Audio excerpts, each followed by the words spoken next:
Hello, hello, hello. Welcome everyone.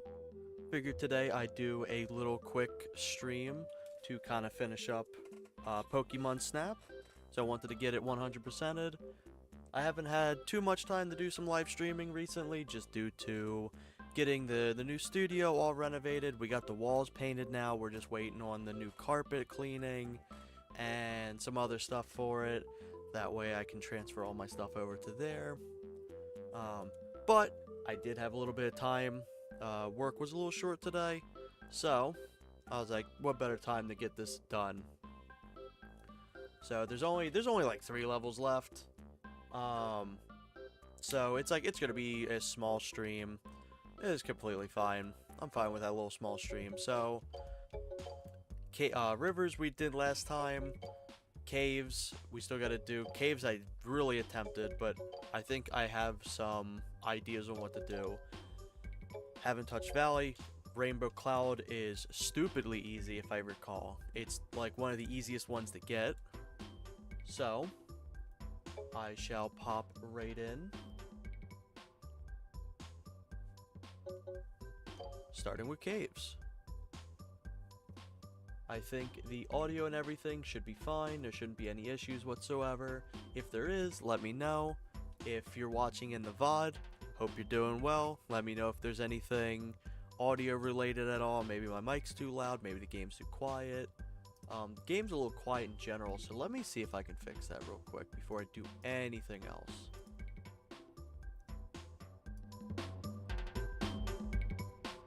That looks a little bit better. I had Gopher set for very, very low. So let me up my microphone a little bit. Good stuff, good stuff. Alright, let's jump right into Caves. It's been a little bit since I've played, so I gotta get a little readjusted. I'm gonna be a little sloppy, but that's the fun in it.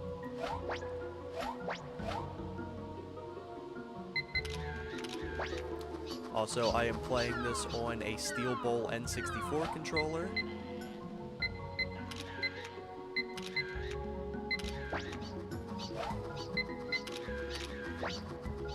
Get some of them. Get a little bit.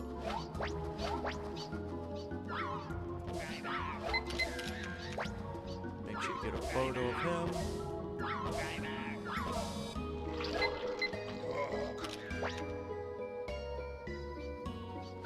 Nice so far.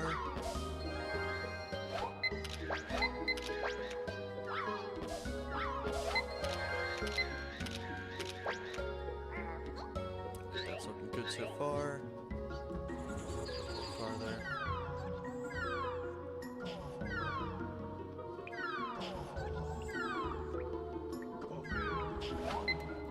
Make sure I get him.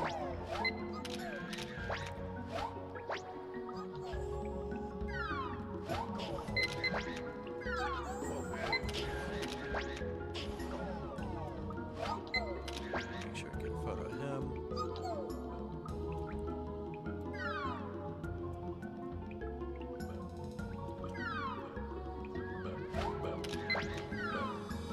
No, I missed him. Should be able to get him on the reach around. Hey, good hit. Alright, come here. It's interesting that Weepin' Bell. Oh, please. Oh, I missed him. Hey, Moon. Good to see you. Hope you're doing well today. I think I'm going to. Oh, I missed him. Oh, I'm just gonna photo that. So I want to have every photo of Pokemon taken.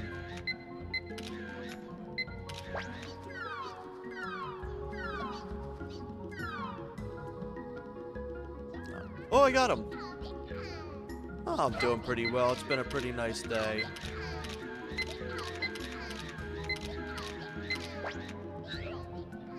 I had a bit of an early day at work, so I was like, I figured I may as well hop on, try to get this finished out.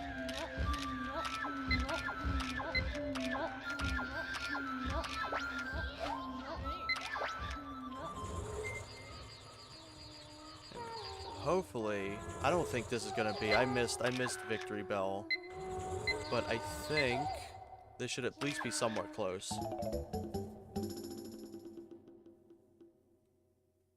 But yeah, I'm really excited to get the whole streaming setup all ready and everything like that. I've got everything regarding like my tech and stuff. So I got like a good streaming PC. I got all of my capture card stuff needed. I got everything for that. I just need to have the room finalized to really be able to essentially stream whenever I want. Because right now I'm kind of limited on when I stream. But definitely looking forward to it. I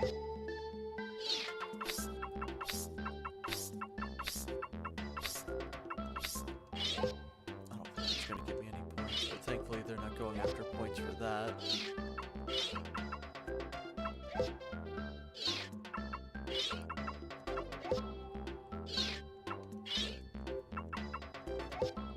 That's a pretty decent photo.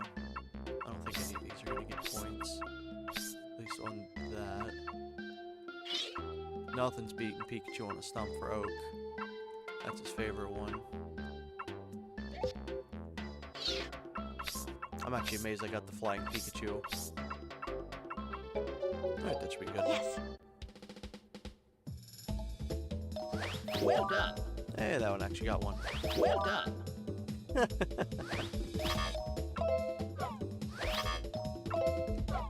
Well done. Wow. Yep, Pikachu on stump wins every time. Well done.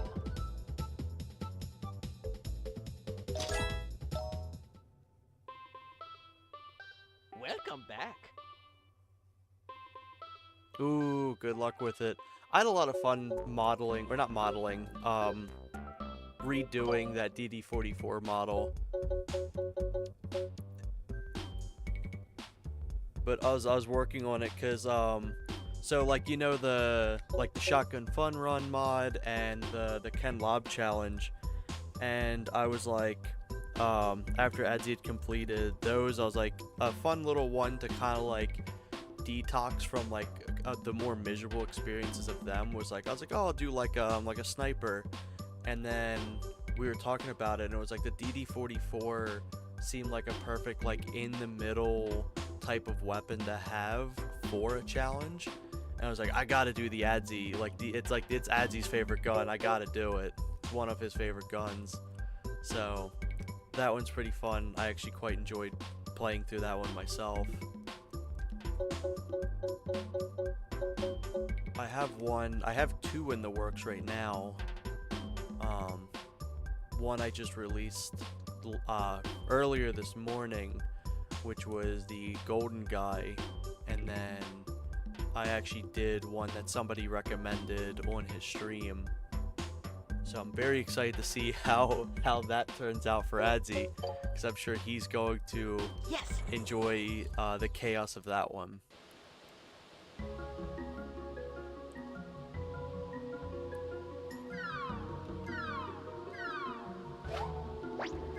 As well, at some point too, I do want to try to do some streams of the mods I worked on to at least give like a little bit of commentary or like some little fun stuff. And then obviously I want to do some more editing mods or editing streams too. Oh, I appreciate you, Moon. At the end of the day too, I just have a blast messing with it. It's not the most technical types of mods and such, but like, you know what, it's fun. I really enjoy bounced off of them. I really enjoy just doing fun little mods, and even if they're simple, it gives it what am I trying to say? I want it to be able to have people see it and be like, oh wow, that looks fun. That looks like it's something easy to kind of do. I would want to do that myself. I'd love to see more people get into modding to just do fun little things. They don't have to be the most serious things to exist. They can be fun. So like a lot of my mods, I always like to have like them that for the most part, challenges that mostly anyone can beat. Because I know a lot of mods exist, like a lot of challenge mods and such exist that are just to test like the top of the top, like the top content creators or just like the best people. Where I want something that's like I want everyone to be able to access it. I want everyone to be able to be like, this is fun, this is at my skill level, and I enjoyed playing it. Because like I sure as shit ain't the best at either Goldeneye and Perfect Dark. I played so much Perfect Dark in my life, and I'm completely fine saying that I'm just okay at it. I enjoy being okay at it, and I love being able to work on and make stuff that can be at a skill level of mine. I also think it gives it a little bit more fun of like balancing stuff out.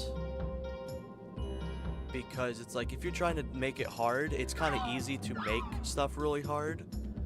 But if you're trying to make it where it's like accessible or like at like a medium level essentially, you gotta do a lot more balancing with stuff. You gotta do a lot more checking, making sure you're getting, you're not like just,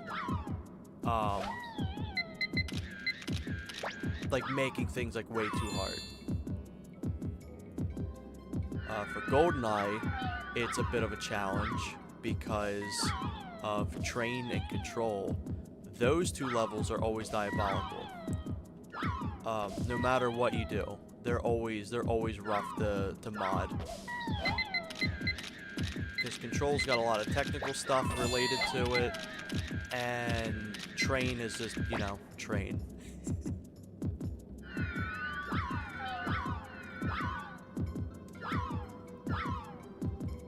I do actually have a new mod coming out that is very technical. It'll be my first single level mod I've worked on, because for the most part I've always just done either texture packs or like a whole campaign thing, like a little challenge run, or like stuff like the issue 9 mod, where this one's going to be an entirely unique single level. So I'm definitely very excited to see where that goes and like how much I can actually learn from working on this, because I'll tell you what, the things called action blocks, which essentially tell everything in the game what to do, they are rough. They are rough to learn for me. They're really easy for some people. I'm better when it comes to modeling and doing texture work. My skills are not in the action blocks.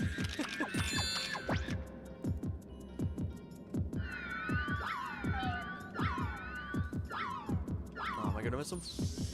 Ooh, I got him. I'm pretty sure I already got this anyway.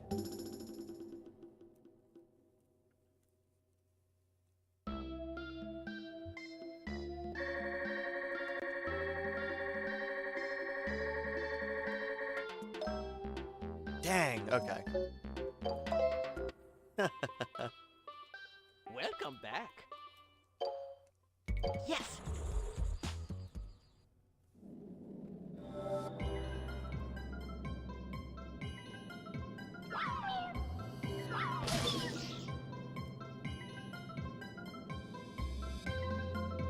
Yeah, Pokemon Snap's really fun. It's very short, but it's jam-packed with fun little things in it. If you have the ability to play it, especially on the NSO, I highly recommend it. Like I even play Pokemon Snap on the Switch. Like this game's just wonderful. Like if I'm out on the go, this is like my go-to game. The new Pokemon Snap 2 is like genuinely amazing. It's got a little bit of issues, but for what it's worth, it's wonderful. It was like one of my favorite games of the year that released at the time.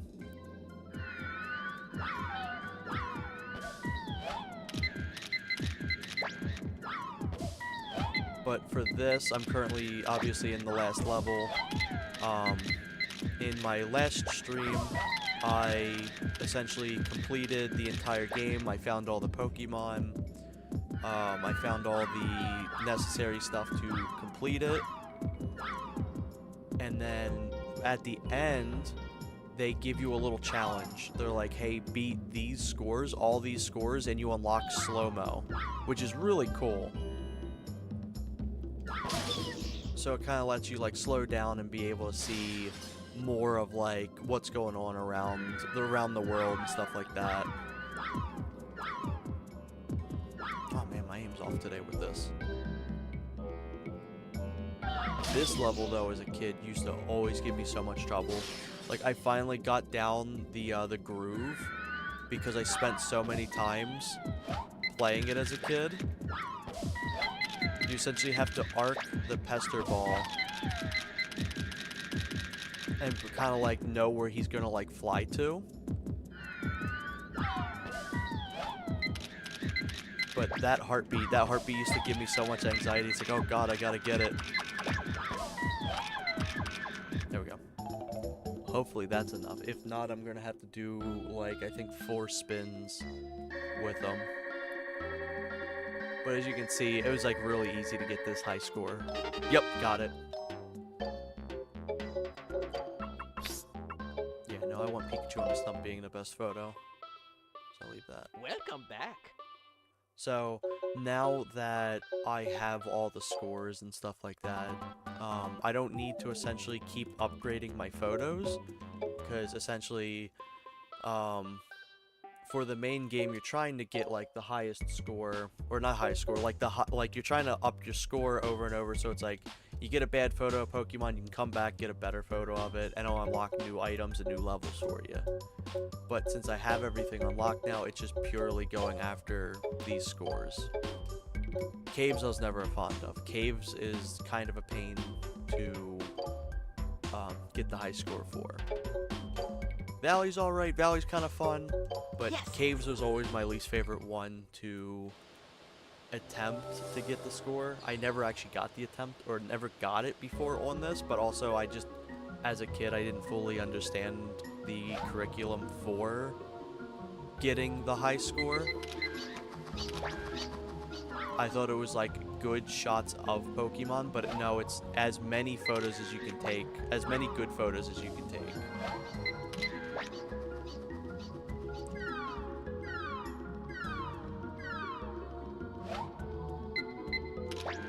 So he leaves and he comes over this way. Oh, I messed up. And then something really cool too is there's a lot of little secrets in it. So, like, let's say, for example, the Grimer down here, if you kind of like aggravate them and like shoo them away, they will appear on the other side of this little cave cliff.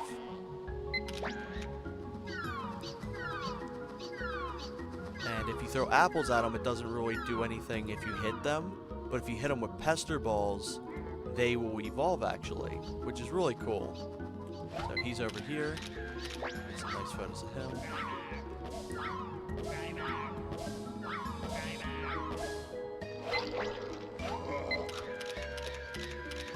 There we go.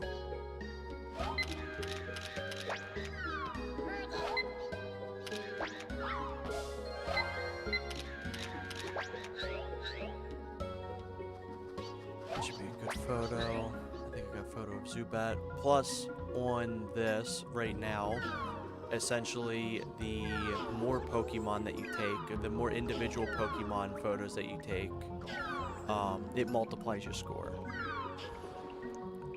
So I gotta make sure I get every single Pokemon in these, or it can like fail you, as we saw with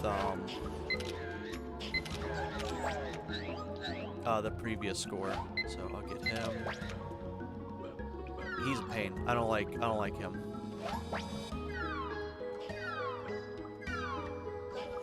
He's good at throwing my runs. If I don't get all 3 of them, that's fine. There we go.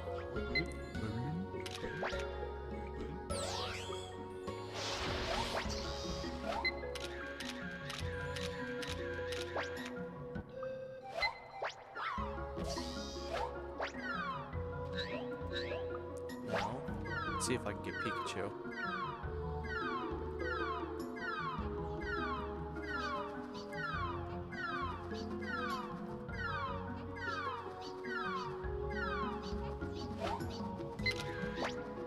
As basic as it sounds, Pikachu was always my favorite Pokemon as a kid.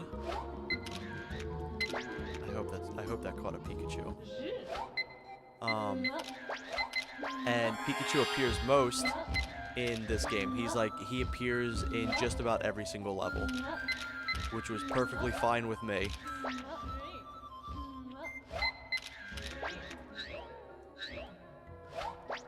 I didn't get all of them, but maybe I can put points into this.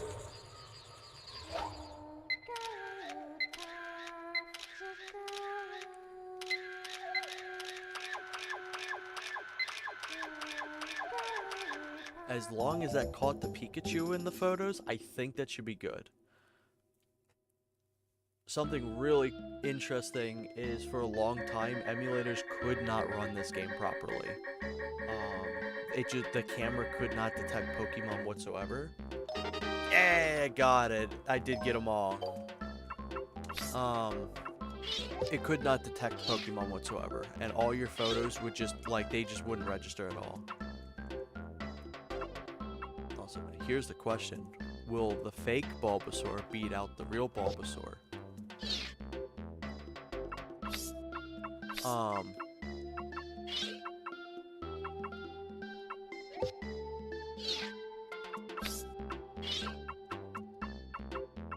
I don't think that one's gonna win, but that's kind of funny. But like on Gopher, I was actually really surprised. So what I'm running right now is it is an emulator. I believe it's based off of a branch of Parallel, which is like a really, really good like one-to-one emulator. And this version, Gopher, is specifically meant for multiplayer. But because it's been so good, I was like, I want to showcase it more. I want to show how good Gopher actually is.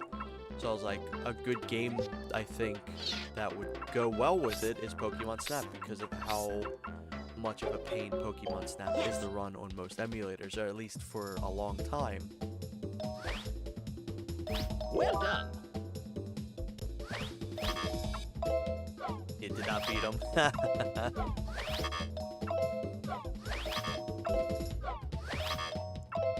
Cool. That means it's one level left. Let's see. If I've only been streaming for 30 minutes. What I'll do is maybe I'll showcase some mod stuff I'm working on as well after this.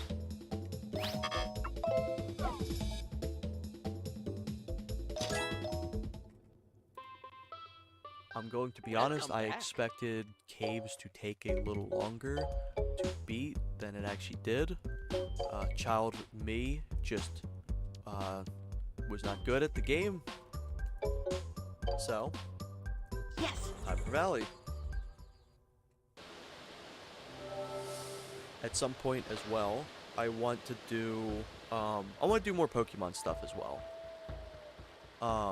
So I want to at some point do a full playthrough of Pokemon Ruby randomized, and then Pokemon Ruby 2. Oh, that's a good photo. I think I missed the Gyarados. Nope, I got him. I always love that. Little powerful punch he does.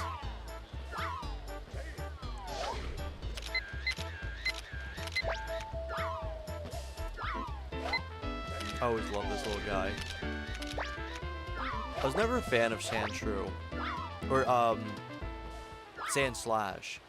But Sandshrew was always one of my favorites.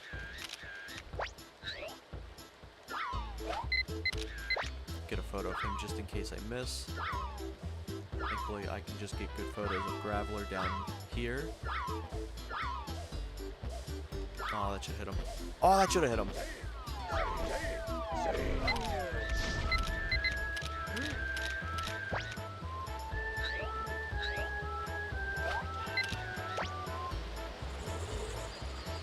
This level's always fun.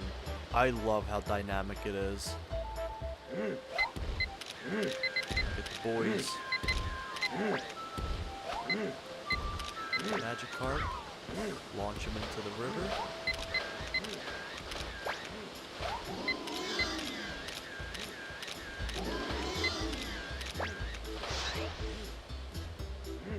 I missed the Staryu.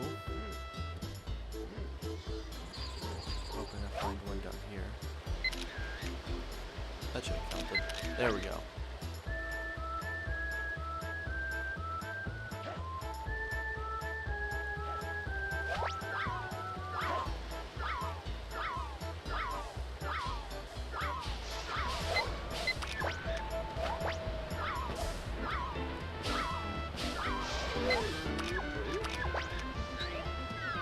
There's so many Pokemon in this level too. I gotta remember to just launch stuff into the water.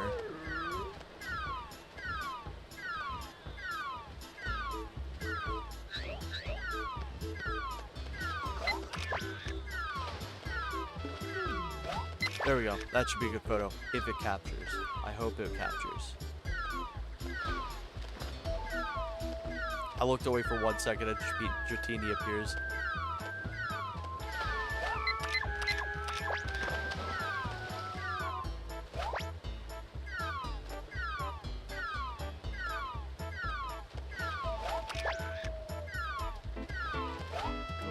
That works.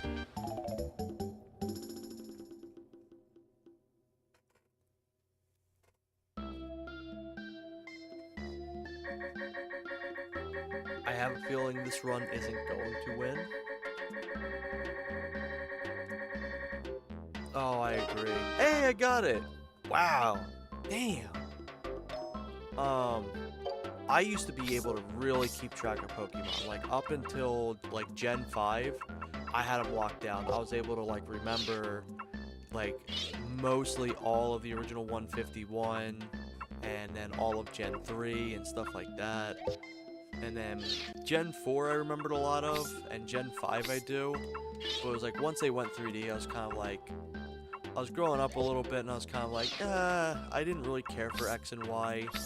The Pokemon there were cool, but they just weren't as cool, I want to say. Like, there's definitely some really cool Pokemon in Gen 6. But I kind of grew up, and I kind of grew out of it. I know Sun and Moon are really good games, but I couldn't fully get into Sun and Moon. Which is fine.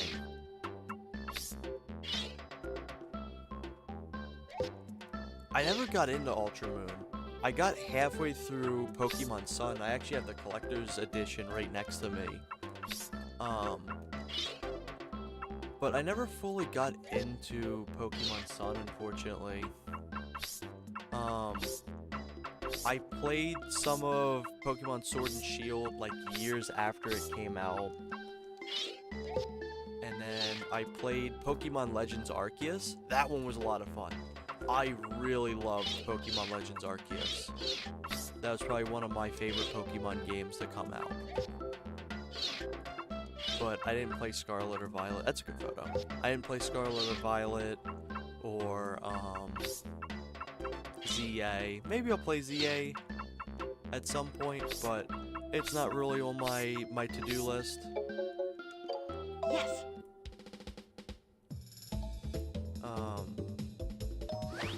But most of the newer Pokemon games, they're either kind of just like low, like I'm just not too interested in them. Some of them are bad, but like at the same time, I have grown up. I can't expect to have the same kind of like childhood wonder for the games every time as an adult. I think that's fine. But I do really enjoy a lot of the older Pokemon games. Like, I was actually playing Pokemon Ranger on my DS. Well done. I wish there was an easy way to stream that, because I'd love to stream Pokemon Ranger. Well done. But I've heard Ultra Sun and Ultra Moon are genuinely like amazing games.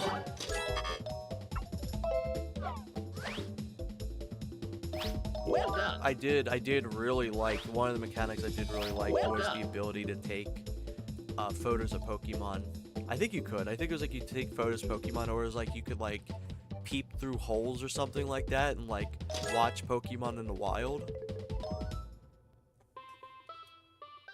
Welcome back. Hey, here we go. Did I get it all? So, got the high score, high score. So, if I recall, you should just automatically have it unlocked.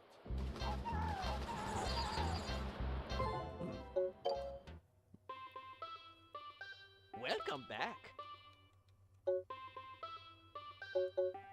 Yes. Let me save this real quick. What am I missing?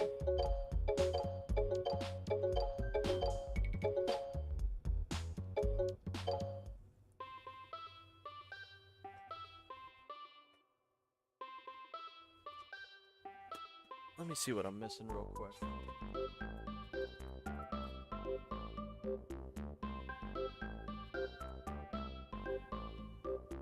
So I remember specifically unlocking something after completing that.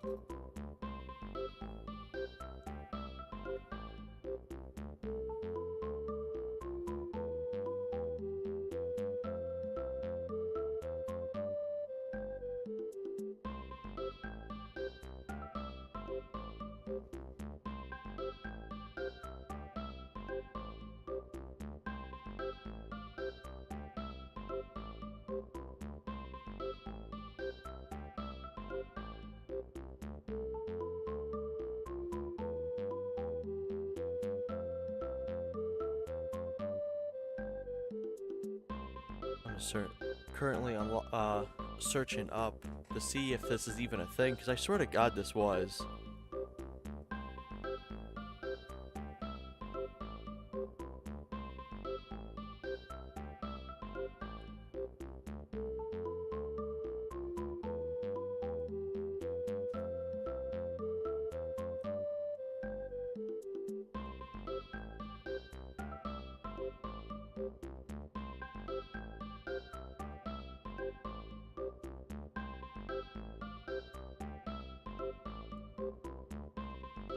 Maybe there wasn't. Maybe I was just imagining it.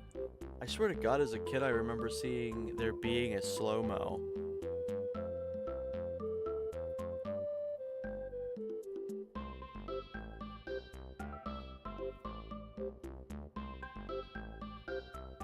If not, I'm still very satisfied with being able to beat that, because that's the first time I've ever beaten that. I'll give a little run through one more time, and then I'll hop over to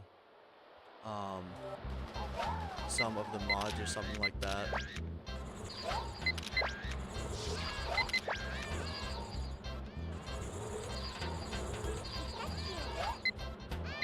These N64 models of the Pikachus have always been my favorite. I love them.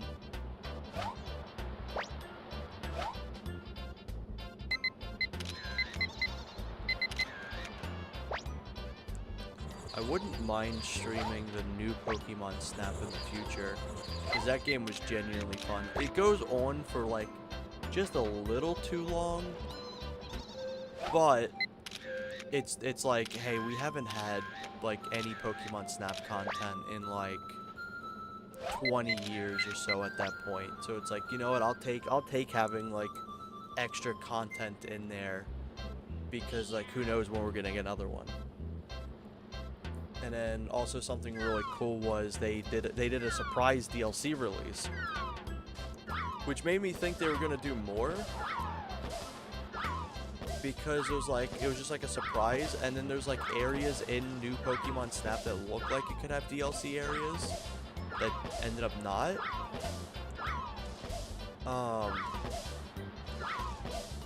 But I guess you could also say the same thing with like Pokemon Legends Arceus as well, because that game has clear spots where it's supposed to have DLC and it just does not.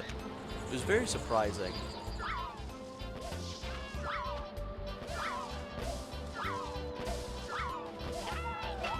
Oh my God, there's a Scyther here. Huh. Really? I've never done that. I've never seen a Scyther there.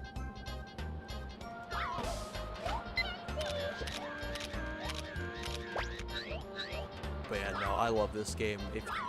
If you ever get the, like I'd say it's a short game.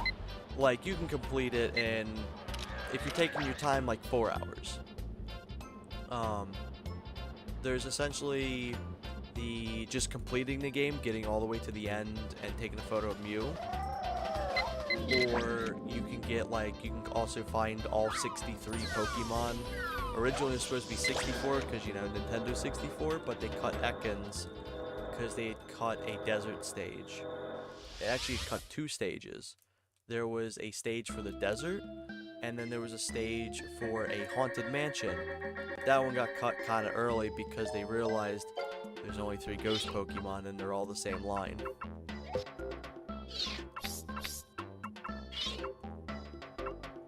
Kinda like that photo. There's a little goober there.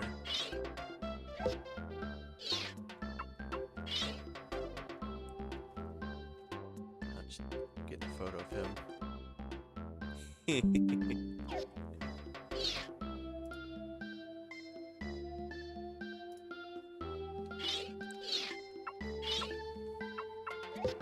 But yeah, no, I genuinely love this game. It's definitely like one of my top 5 Pokemon games.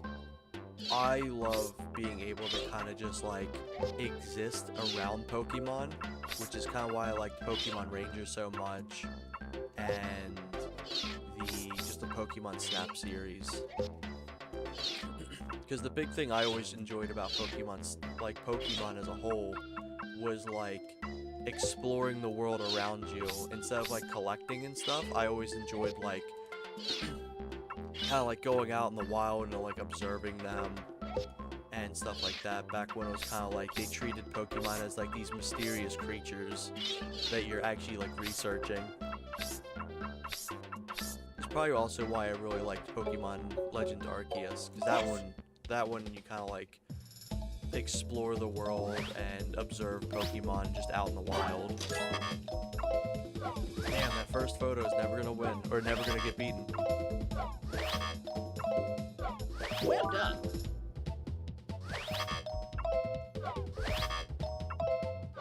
Well done.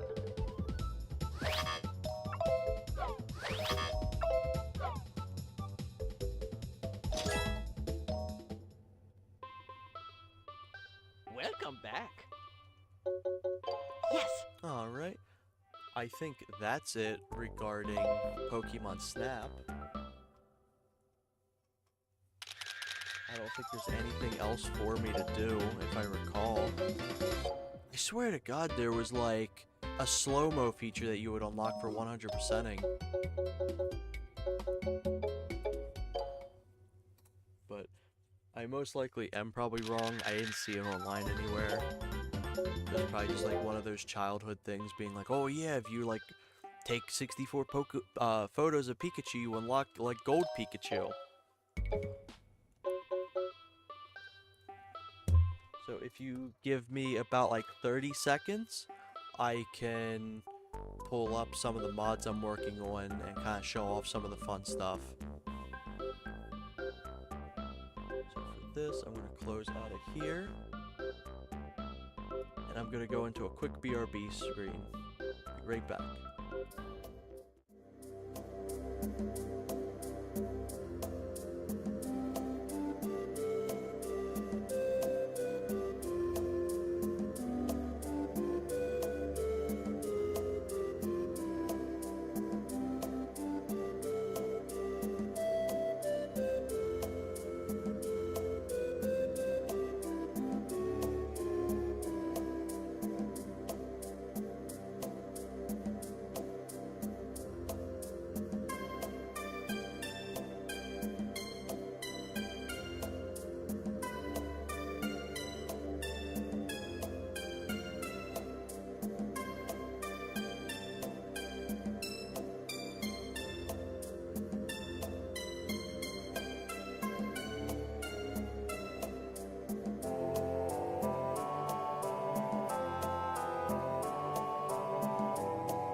There we go.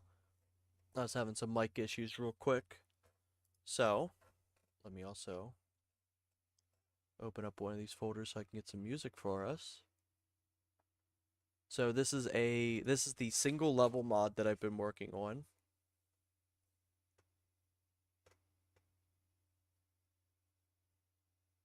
Let's see. Music folder.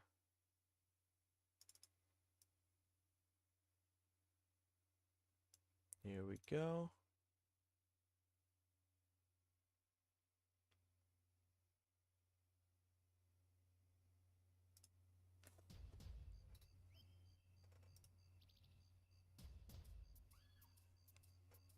Nice. Get some good old Donkey Kong music in here. So, hey Gunnar, good to see you. Hope you're doing well today. Just got finished doing the Pokemon Snap segment. I kind of expected to go on a little longer than it actually did. Or I expected to go on longer, yeah.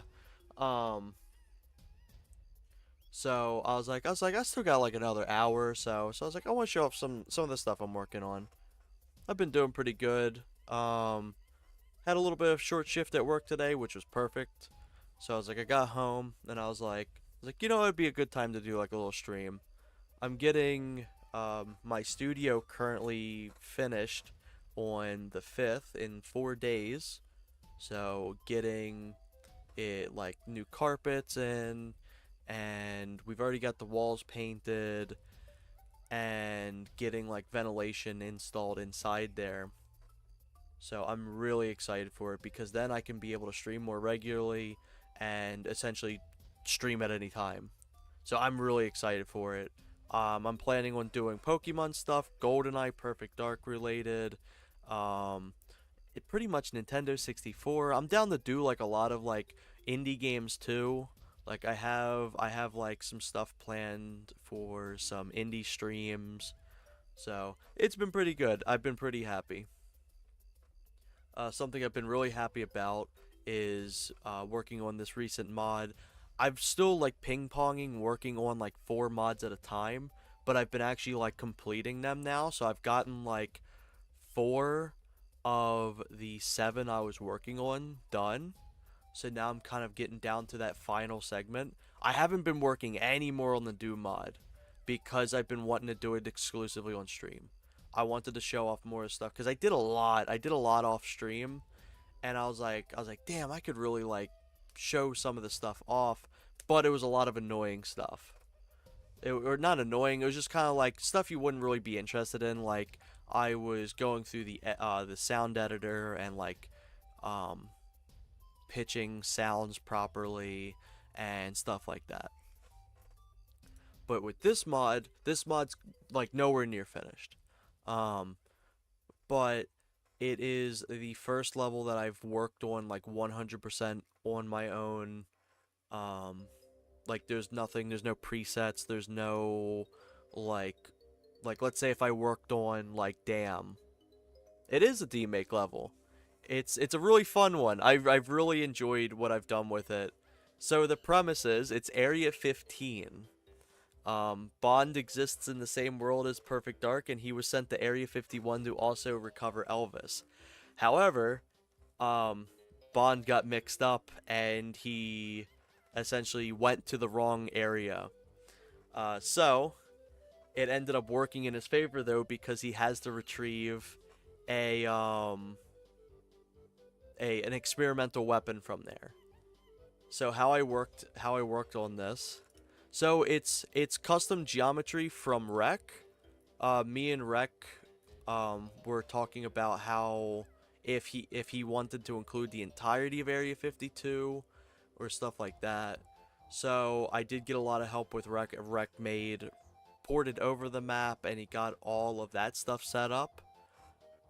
That is actually stuff I know how to do, thankfully, because I've done that for the Doom maps, but I just haven't added anything to them yet, because I still got to go through and fix all the textures and stuff like that. Just kind of really annoying stuff that I just haven't fully wanted to get around to yet. But This is a brand new level ported from Perfect Dark from Rec. And I was the first person that he had sent it to because I was like, man, this is like a really cool level. I would love to like essentially make something out of it in this. So what I've done is it's a demake. It's kind of funny. It takes itself seriously, but it's funny in its own. Right now it has just basic text on it. I've just did a mock-up of what's needed, and then I have a notepad that has like a more refined one I just haven't added yet. So gain access to the laboratory area, which is like you'll go in to like the receiving bay, and if you're stealthy you'll be able to shoot off the power box to unlock the doors, but if you go in like alarms raised, they'll open the doors and they'll hunt you down essentially. So you can come in to this level 2 different ways, and it'll reward you for both ways, but it'll also punish you for both ways. So just a basic bond's been issued to get task go Area 51. Excuse me. But he's dyslexic and went to the wrong facility. Thankfully, we found a task for him. We've gotten word that this facility has just received a shipment of a new experimental weapon. This facility has been underfunded for years. I wouldn't be surprised if this place is run down. With its decrepit state, you should be able to utilize that to sneak into the complex. Bond will be shipped there tonight in a container. There will be an intro cutscene where it's like the truck's pulling in and it'll fade to black. And essentially there'll be noises of Bond getting out of the box, stuff like that. Right now there's no intro. That's the last thing I kind of plan on doing. I'm going to be using mouse and keyboard for this just because it's so much easier to test mouse and keyboard. Also, let me make sure I'm not walking through walls because I had that on to test geometry. Cool, cool. Also, let me turn the music on because Merc did a wonderful job working on the music for this. Let me restart. Thank you. So, it's silly. I've demade the Perfect Dark weapons into Goldeneye. So for the PP7, it pretty much has the same stats as the Falcon 2. I've done custom textures here. So it looks more like a shipping bay. It kind of looks like he like knocked the box out of the window. And I have extra like geometry. The grass is not going to be added in like the final. This is essentially here to remind me for action blocks I need to make for guards. So like if the alarms are raised, guards will come out of these doors to come attack you. So you'll kind of come out of here. There's going to be a guy here that's refilling his truck. And then there's some cameras. I decided this was kind of a really cool spot to start off in. Because it's like, it's a perfect, like, no, I didn't want to have any guards be able to see you, and I didn't want any cameras to be able to see you. So I have it perfectly that the camera cannot see you from in there. So you go in, take him out. Take him out. Now all the cameras and turrets are functional at the moment. This one just needs to be extended out a little more to be able to see you earlier. Something cool I wanted to do too is like how Perfect Dark will change up the objectives and essentially guards and levels and stuff depending on the difficulty. So each difficulty is going to have different things in it. Some of them are going to have sentry turrets where the other difficulties won't have them. Some of them will just lack cameras, stuff like that. I wanted to kind of really go into that Perfect Dark design. So I've even added some of the stuff from the vault, like this.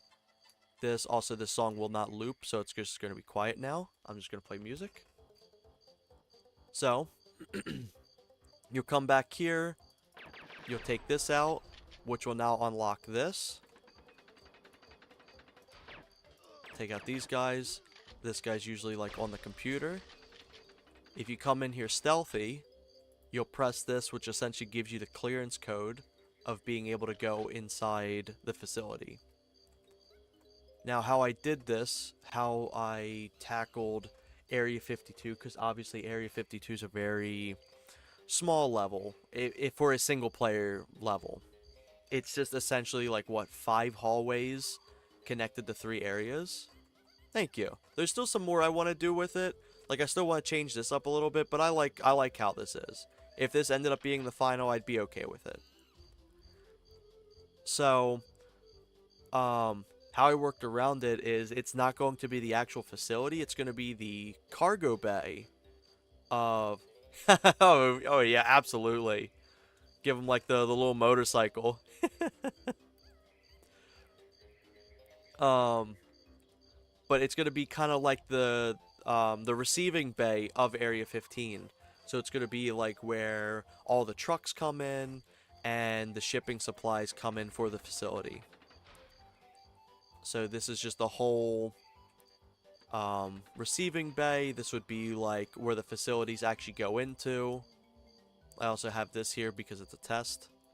I actually kind of like it just being there. It's kind of funny. It's not going to be in there full game though. Now, for what's intended is if the alarms are raised, you'll go through this way. This side will lock off completely and you have to go this way. The good side, the upside to this is, this area is a lot quicker into the main facility that you need to go into, but it's going to be armed to the teeth. Because that's going to be the alarmed way, and it's going to be prepped for guards that come out and charge after you. But if you're stealthy, you'll go through this way. And this way will also kind of like give you some rewards to like kind of pay attention and like do little secrets. So if you come into here, this hallway's been run down. It's ran out of power, so they just have it blocked off.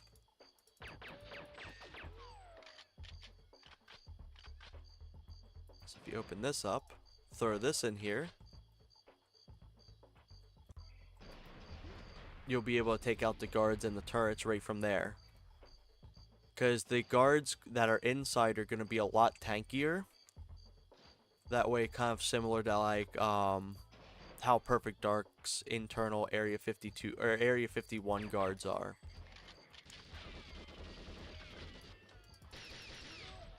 Also, I'll show off some of these weapons a little bit more. This one's not finished. This one's nowhere near finished. But I got like the basis of it started. Excuse me. My throat's a little dry today. I'm going to try to see what I can do to kind of get it to look more like the MagSec. This one's one of the hardest weapons to make it look like the MagSec, because the MagSec's very chunky. This one's also chunky, but it's thin, where the MagSec's like wide.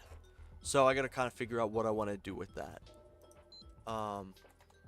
The ZMG is really simple. It's just based off of the CMP 150. It's kind of hard to do much more. Maybe I could have like the front or something. Maybe have like the little pattern texture it has. But it's got the sound. I need to edit the sound to be a little faster. And then my favorite, and it seems like a lot of people's favorite, is the dragon.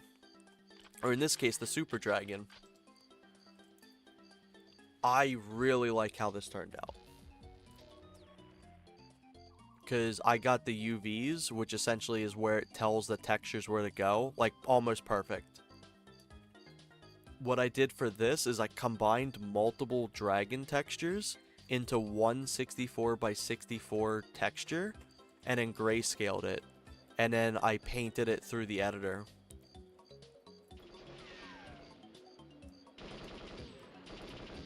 So at this point you'll be coming up through here. There'll be hidden turrets. Also, one of my favorite things that's not implemented yet is I included the Perfect Dark cheese.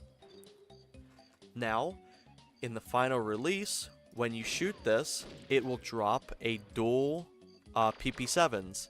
Kind of similar to like how you could find dual Falcon 2 silencers in Area 51 Infiltration. So here will be another door. That will be where they spawn in. Now you'll come into here. These doors I'm going to replace. I'll show off the doors I'm going to replace them with later. But now you'll kind of come in here. You'll have to rewrite your shipping container codes. So this will be the receiving bay. You'll come into here. Essentially input your shipping container stuff, because Bond still has to ship himself out of the facility.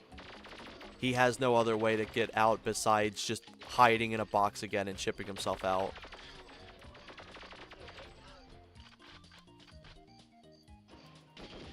So here's some more of the level. This is going to be like the little lounge area. It's because it's like open. This will be a hallway that leads down to the more action-y side. So it got the turrets, stuff like that. And it's going to have guards that are going to be able to endlessly spawn too. I also want to have it where it's like, you know how like Pelagic 2 and Perfect Dark, if you sound the alarm, it permanently like doubles the guards. I want to do that too, because I think that'd be pretty fun. So, with this is also going to be different depending on if you raise the alarms or not. So, if you come in stealthy, you can open this door right up. Take out the cameras here, and then you can go in. However, if you raise the alarms, the clearance code isn't going to work for you. So you're going to have to go over here and shoot out the little breaker box. And then that'll unlock the door for you. It'll also have the door permanently unlocked too, because it essentially breaks. The experimental weapon's not been textured or anything yet, so I still got to get around to that. But now that you've done that, your objective is now to escape. Now, because the facility is run down, half the stuff just does not work. Like this side, the door's broken. But you get a little piece of armor for doing some more exploration. There's another action block spot. Here, when you come out here, depending if you raise the alarms, these guard towers will start attacking you. They have little drones attached to the bottom of them that they're essentially controlling themselves. So I'll have it that if you shoot them, right now it won't work, but if you shoot them, it'll stop the drones from firing at you. But there's one on each side. I also retextured this to give it the helipad texture. I really like how this turned out. These combined would have been like 230 by like 230 or something like that. I condensed it all down to 64 by 64. So I'm really proud of how that turned out. If you come in here stealthy and you get your stuff out, it'll take a little bit before the guards activate their stuff. They'll essentially be doing a typing animation to log in to be able to shoot you. So it'll give you some extra time. You'll come in here, you'll collect your last stuff. And now at this point, because your shipping label will be there, you'll come through here, you'll take out the last turret, come through here, unlock this door, which this is the door I've replaced with, and then you essentially want to beeline it. At this point, all the alarms have been raised, so guards will spawn in. It's guaranteed that guards will spawn in at the end. So you'll want to make your way back into the box, and then the cutscene will have like box noises and the truck leaving again, if I can. Now, on different difficulties, it's not fully implemented yet, but I'll have it where some turrets just won't appear. I don't know how many of them I have that won't appear in this, but I do have a hidden weapon that'll appear for like lower difficulties, because I thought that'd be fun. Yeah, turret didn't spawn here. Camera did though. I think for the most part I got rid of the turrets for the most part, because I like to work on difficulties I like to work on mods for every difficulty, not just like perfect agent or 00 agent. So for this one, it would actually have a lot less objectives. So you'd go in here, you'd get entry, or you just go loud and open up that way. Come through here. I'll keep this turret here because it still promotes exploration and kind of like going around and finding little secrets. One of the biggest challenges for this was, one, these, because there's just nothing behind them, and two, how do you make a level when everything is essentially hallways? Not only is it hallways, they're all slanted, so they're impossible to put anything on. But for what it's worth, I think I did a pretty good job. There's going to be things that like need to be fixed and will be fixed. But for a concept, I really like this.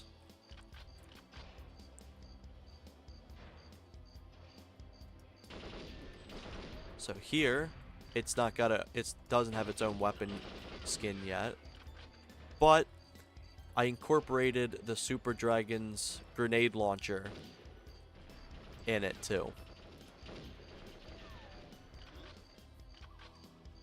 I still got to figure out a good position to have it, so you don't accidentally fire it thinking it's the normal.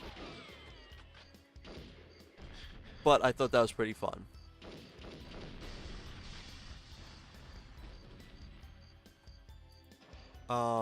There's going to be a few more weapons I model too, or retexture. The sniper rifle, the magnum, and I'm pretty sure I was going to do the D5K if I can, because I want to do more of these. I want to do more D-make levels with the multiplayer maps. I'd love to do Villa. I think I don't know, Fortress would be a good one, but it'd be unique. It'd be a unique one to do. And just some other ones. I'd love to do more of these. Something I am doing though is there's going to be 3 more levels I make with this.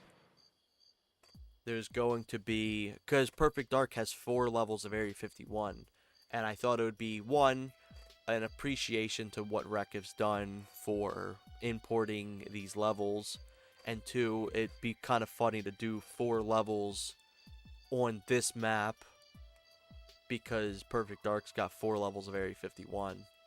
But I'm going to do 4 different styles of this level. The 4th one is going to kind of be like an Aztec level. It's going to be brutal. So I think that's going to be pretty fun to do. But I'll showcase the weapons again. Actually, let me go into here and just enable all weapons. All guns, infinite ammo. So I've also done the normal Falcon too. And it even sounds like it.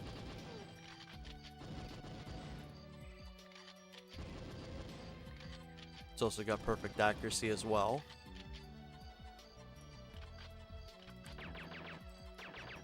Got the Falcon 2 silencer.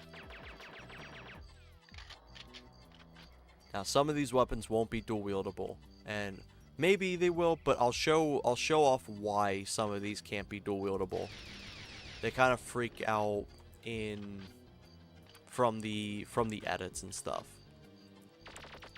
So there's the CMP. You'll be able to dual wield the CMPs, obviously.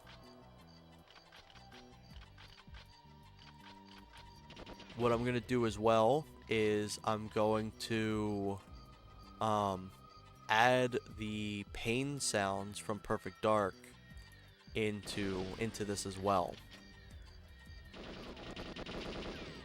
But I still got to do some more texture stuff on it. You can kind of see where it's missing. But for the most part, you're only going to be able to see one of this. But I did include an extra texture on the other side in case. And like, obviously you can still see there is some stuff that needs retextured. But if like if something happened and like I had to release this as is, I'd be completely fine with how that looks. I'm going to try to get the auto shotgun in here too. The sniper will be done. The magnum will be done.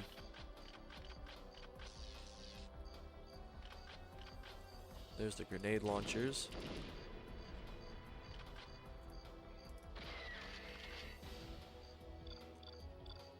I've also redone the sounds for these. Also, something cool is I'm going to actually mute the music real quick. I went in and I did custom reload animations for this based off Perfect Dark. Originally, I wanted to have the whole Falcon 2 reload sound because, by the way, they're individual sounds. They're 4 individual sounds. So I had to piece it together to sound as close to the Perfect Dark one because I didn't want to just rip it from like a recording.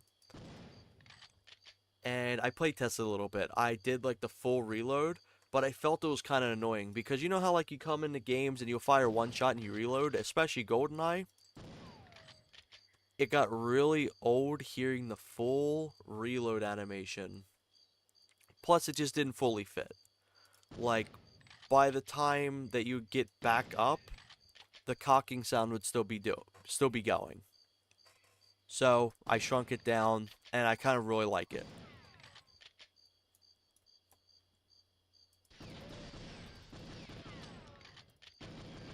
But I'm so looking forward to working on this one some more.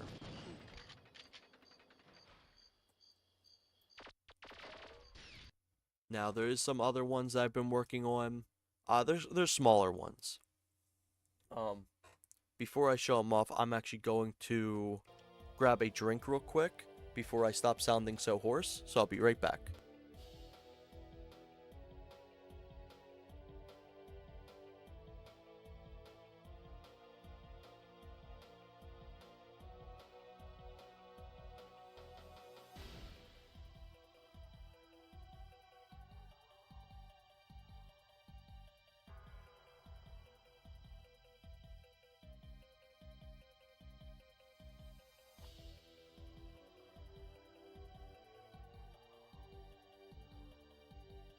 I am back now. Sorry about that. So, also, I want to show off. Oh man, I'm very hoarse today. Wow. Something fun about the Falcon 2 model is, despite the fact you'll never see it in game, I gave it the laser sight on the bottom. You'll never see it, but I kind of like it. It's kind of funny.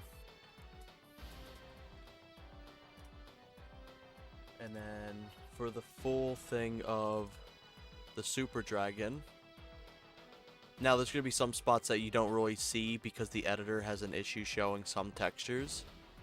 But that's what it looks like on its side. I'm really happy about how this turned out. How this handle turned out.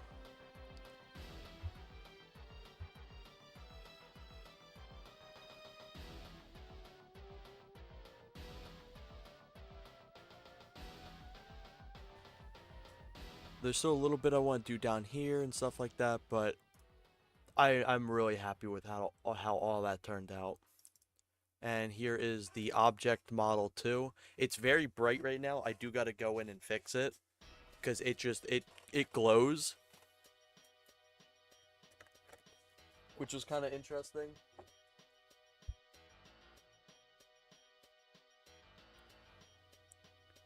But now I can kind of show off some of the other stuff I'm working on.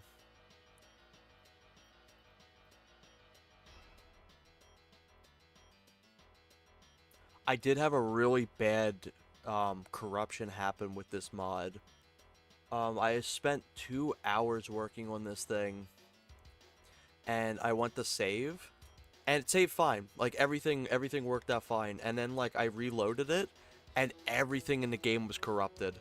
Like it was completely gone. So I lost 2 hours of progress on it, which I was very sad about.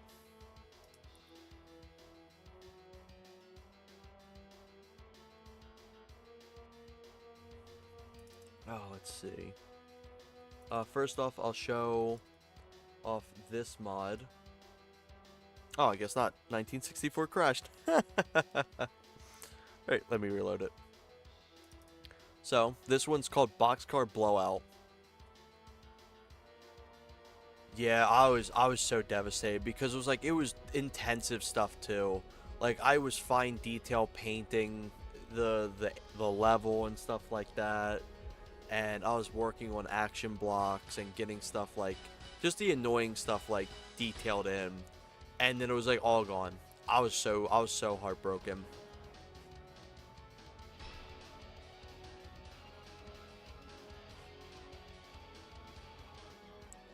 But oh, let me turn music off because I just realized it's doubling. There we go.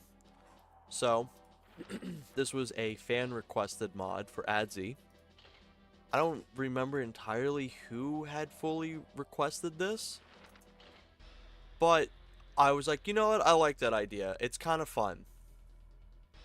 What it is you get the grenade launcher and the revolver. Now, you get unlimited ammo, because that's what the person had requested, was like, you get unlimited ammo. I did give the Magnum a little bit more damage. So, because it was kind of like, in retrospect, when you can only fire the revolver every other shot, it's a little bit of a pea shooter. So I gave it 1 extra point of damage.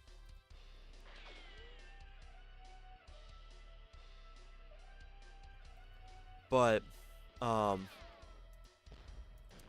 trying to play through this and realizing that you have to like handle having a grenade launcher, because like obviously if you just keep firing like this, you're going to destroy whatever's in front of you. So I'm really interested to see how Train plays out, because like, you know, it's close quarters and like there's Natalia and stuff like that. Now you will have the watch laser for that, because the grenade launcher can reach and like kill her, unless there's some way I can figure out on how to like not have that happen. But this is definitely going to be an interesting one.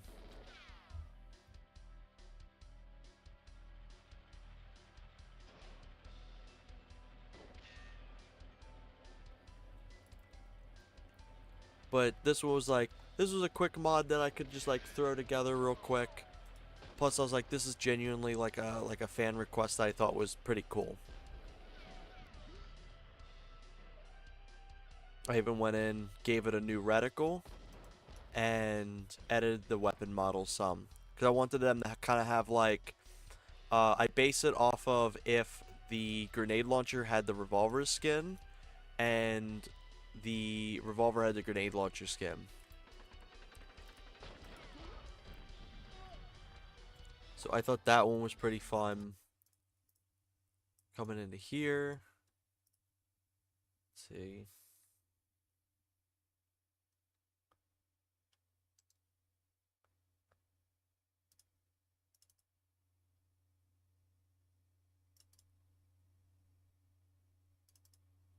Now this one I just released earlier today. A little fun fact about this mod is I was kind of struggling to find a good name for it. Cause I was like, oh, like man with the golden fist.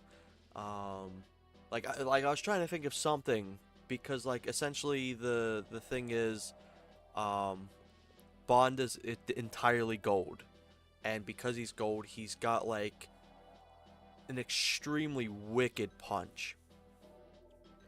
And I was like just trying to think of anything, and then like I was chatting with Merc, and then like out of nowhere, the thought of just like Golden Guy appeared. I'm like, that's so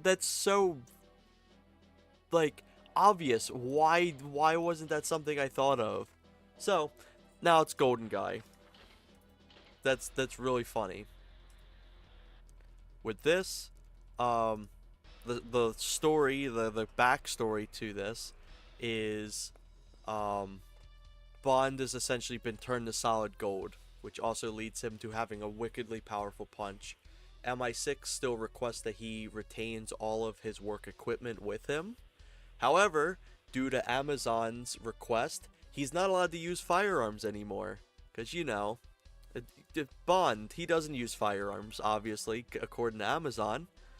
So, he still has them, he just can't use them. But he doesn't need them, because he's made of solid gold. And this is going to be more of a joke, like, fun mod. This isn't going to be something that, like, busts your chops with. Damage is reduced, if they can aim. Damage has been reduced, so you're not going to be taking, a lot of damage, because you still have to run up and hit them anyway. There's been a few things changed around. There's been some extra text added for context with stuff. There's like just a few extra little things. But I was like, this is a funny little mod. Plus a nice continuation of the Golden Weapon series. Cause it's like of course, just even the fists are gonna be having a gold challenge.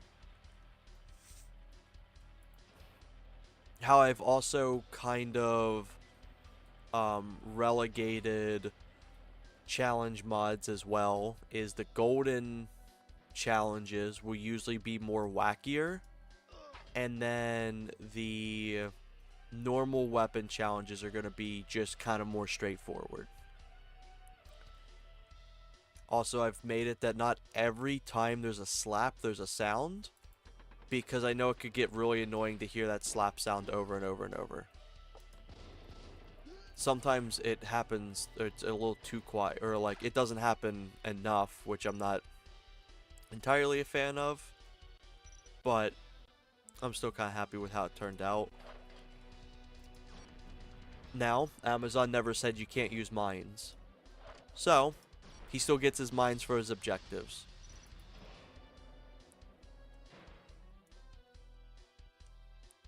Sometimes, because it's kind of just really funny, where it's just like, oh yeah, Bond's too good for all this. Some mines will be like right next to objectives, just to kind of give you like that that almost like run and gun, but like run and slap kind of work to it.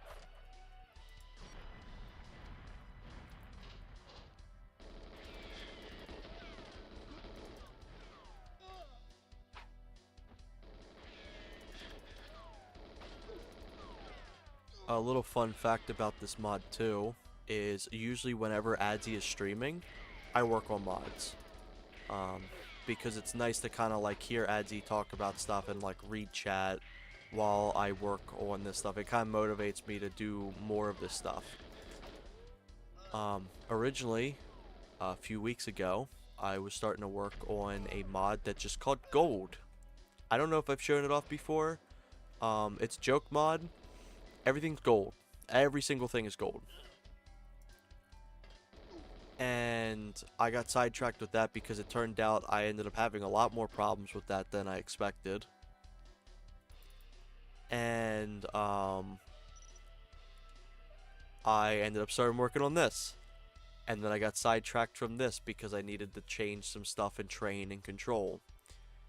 And then I started working on the sniper and the DD-44 and I think like a few others at the same time. And then I kind of got around to like, it's like, oh shit, I should actually really like sit and finish these. So on ModDB I actually gave myself a time limit of when it could be completed. Man with the red balls. Hell yeah.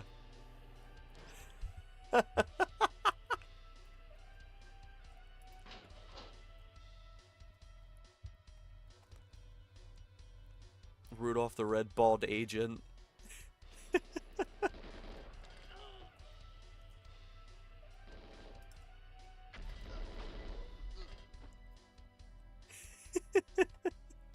You know, I like that. I like that one. But like at the end of the day, like it's like I get so sidetracked with working on so many different mods and stuff, but it's like I'm still having fun. I have fun working on them. I have fun getting sidetracked. And it's just like some of these mods, they're sloppy. They come out quick. They may have some stuff. Maybe they're missing stuff that like somebody else could have thought of. But at the end of the day, I enjoy it. If it's like I know with how many of these I've worked on and kind of like released, it's inspired some other people to work on similar stuff too, which is like hell yeah. I love that. I love seeing people work on this stuff and learn how like the editor works and such. Because the editor's a lot to get into, but like once you kind of grasp what you're doing, it's like the back of your hands. Like I can edit these models and stuff and do texture work like no problem whatsoever. My specialty is always doing the custom model texturing and stuff like that. The thing I do lack in, though, is just understanding the action blocks. I see those numbers and, like, my brain melts. So I do like to reach out and, like, hey, I have issues with this, I have issues with this. And everyone in the modding community has been, like, genuinely amazing. They've taught me so much stuff about this game and about Perfect Dark and about how, like, code works and just like how to like really make stuff. Like I wouldn't be here making these stupid little mods and these full-blown like levels if it wasn't for like Axe Doomer and N64 Hack Bond and stuff like that. So major appreciation for those in the community, especially like Rec. Rec's been coming in and like chatting with me about how to work on stuff and figuring out how to get the Doom mod to work and stuff like that. And Axe has also been really helping. So just like major props to like everyone. I know there's a lot more people too in the community that make mods like Zoinkity and stuff. I've never personally chatted with them. So I've never had a conversation with them, but from what I hear, they're amazing people. So like I'm just really appreciative of like how amazing the community's been. And I've really wanted to reciprocate that with helping out for people who may also be new or um they may want to also make silly little things. It's like I'll always recommend like just give it a try. Just give the editor a try. Mess around with it. If the mod is stinky or like you're not happy with it or like um there's issues with it like crashing or something, you're always going to run into that. That's kind of the fun in it. When I first started making mods, it took a few months for me to get a mod that didn't crash. Now, that was my own fault. I wasn't really looking into any of the tips or tools or guides on how to get the mods to run, but I was still having fun. I was having a lot of fun just poking at this thing and understanding what this whole editor is, because it's genuinely like amazing. It's frustrating at times on how it's like coded, but this is one of the best editors you could have for an N64 game like this. Oh, so this is ominous music. I'm changing this. That's better. I'm looking through to see if there's anything else. Like I did the DD44 one, the sniper challenge. Oh yeah, absolutely. I'm like there's going to be times where like um maybe there's something that's like, "Hey, I don't know how this works. Do you know?" I'm like, "Hey, I don't know." If you ever have anything that like I may not know, always reach out to like the N64 vault. Hackbond is genuinely like amazing at helping out with stuff. Like I wouldn't know nearly like anything that I know now if it wasn't for Hackbond. Rex really helped me understand action block stuff, and Merc as well. Merc recently had gotten into modding and stuff like that. Like he's brand new to the scene, and he pumped out one of the coolest goddamn mods I have seen. That Oops All Aztec, that's one of my favorites. I really like that. And he's working on something too that's really, really cool. That's like genuinely cool. So he's made, so I actually have it on my mod DB because he doesn't plan on making one, so I uploaded it for him.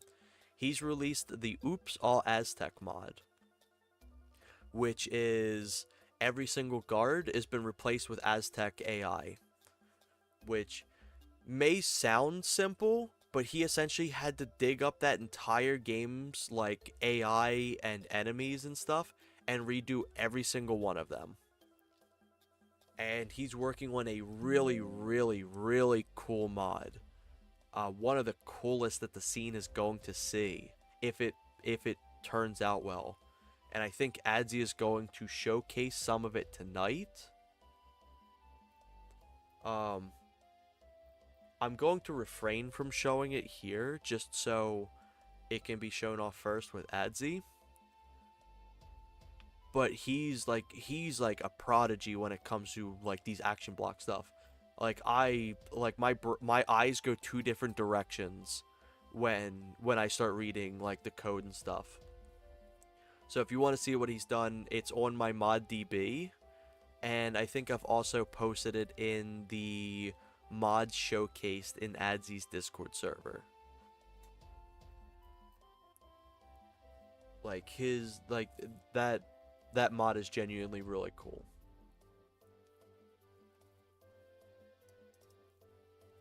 Let's see, what else have I been working on that I can show?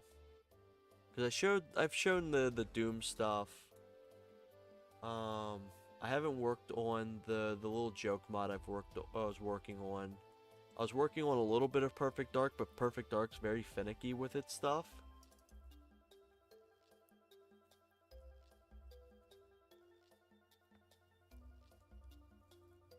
I kind of want to show off. This is a mod I've already worked on and completed a long time ago, but this is one of my favorite ones I've did. This is before I was using the footsteps patch too. So it's interesting not being able. It's funny not being able to skip the intro cutscene. But this is one of my favorite campaign mods I did. Now it's a campaign mod. It's not gonna have too much changed. But the premise of this is it's based off of an old magazine. I'll actually show it off. Let me back out of that. So let me pull up this. Because somebody had sent Adzi like a tiny snippet of this magazine. And I was like, this stuff is so dumb. I have to see it. I have to see the full magazine. So I ended up taking this magazine, which I love. I love these photos on it. They're so like 90s. I love it. And some of the stats they have for this is just purely wild. Like, it's insane. I don't know if they were bullshitting. I don't know if they genuinely had some sort of beta or something that we don't know about. But the stats were interesting, and it's even more interesting at the fact that the levels are fine. Like these, like all of this is legit. Like their base game, their gold release screenshots, they reference stuff that actually exists in game. So it's like you could see there, even like this, the AK was changed like very last minute. So you can see it, the scorpion as well is not here, so it's the Clob. And it's like everything makes sense. Except for the weapons. You know, the Clob feels powerful. It's loud, conspicuous, accurate, and perfect at close range. 9 shots. It outranks the KF7 or the KFV because they didn't name it right. So I went in and I made this. I was like, I have to make this a mod. There's also going to be another campaign mod similar to this coming out. It's not started yet, but I have all of the plans and documents ready for what I want to do with this. And I think the one I'm going to release to is going to be pretty fun. So it references a few times that you can fit weapons with silencers. You can find silencers in maps, stuff like that. And I took creative liberties for weapons that either were referenced that didn't exist or weapons that weren't mentioned, like the sniper rifle. And I'll kind of show, you'll kind of see what I mean with the sniper when I start showing it off here. But I kept it in line with how the magazine would list stuff. Something I couldn't add, maybe there's a way. Maybe Rec or Axedoomer or somebody would be able to know. For me though, I don't. In these magazines, they reference that weapons have reload speeds. They have different reload speeds. And it's like the shotgun has a terrible reload speed, and the AR-33 has the best reload speed. Who knows if any of that's even true? But there's no real way to be able to change that, to my knowledge, to my ability. With how much is able to be changed in this game, though, I wouldn't be surprised if something like that could exist. But I wasn't able to replicate that. Instead, I changed the rate of fire for some weapons and took creative liberties on that. So it would be like, it's like, yeah, it may not be accurate to, they say like, oh, the fire rate's decent, but it would go in line with the reload speeds. So this this magazine reference at the KF7, the K57 is, or KFV is pretty inaccurate. It's pretty bad. So it's essentially not as bad as the Clob, but it's pretty terrible.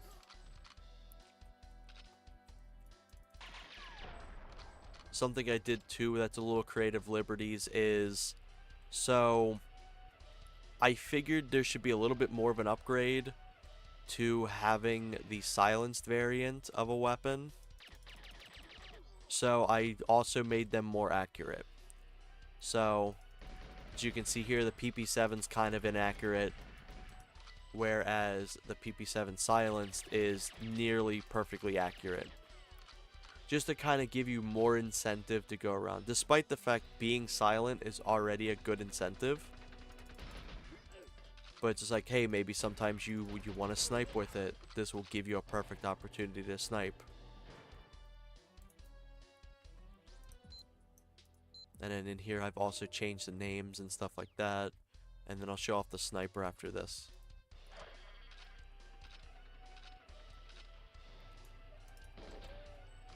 Also, I got permission to use this model, which is a mock-up of the beta KF7.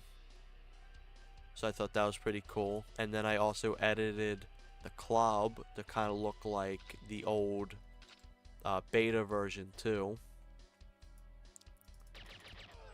I've also gave some of these guards new weapons, so you kind of get to access them early and stuff like that, just to change up some stuff. because I didn't want it just to be a complete like stats change to it. So now it kind of looks like the spider, which was originally supposed to be. I gave it the beta firing sound because they said it was like powerful.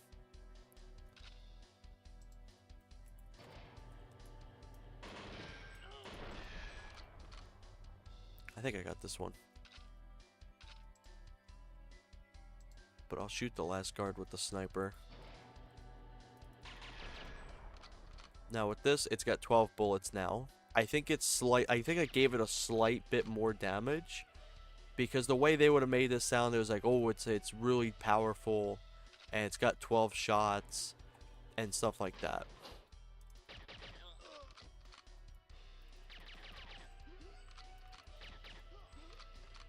I also gave it this little recoil that I now add to most of my mods regarding snipers and because I really like it. I like having that like recoil to it. I think it's not like too extra or anything like that.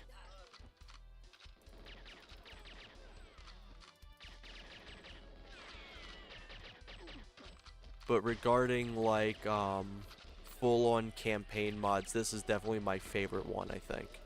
This is the one I think about often, and I wouldn't even mind making a sequel to this, where like I change more stuff around, and like there's got to be some magazine out there that's got some more silly stuff like this.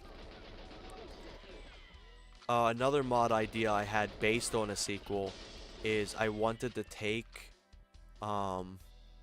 all the stats, like all the weapons, and throw it into a generator, and like essentially a tier list generator, and it will automatically, I don't know if they exist, but they'll automatically rank the weapons at random, and then I was going to base the stats off of how they're ranked.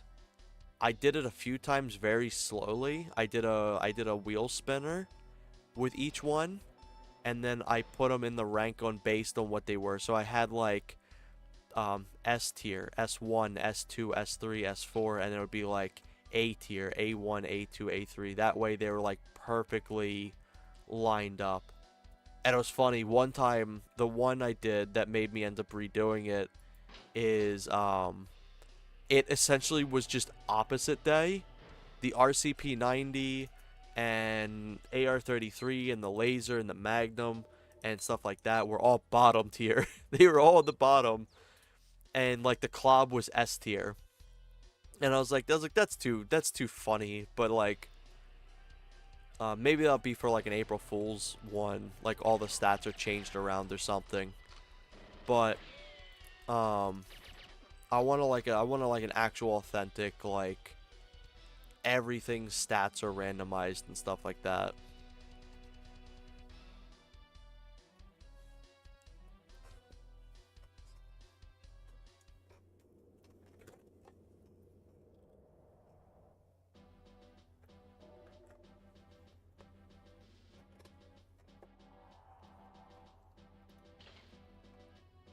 Let's see, what's another good level to reference?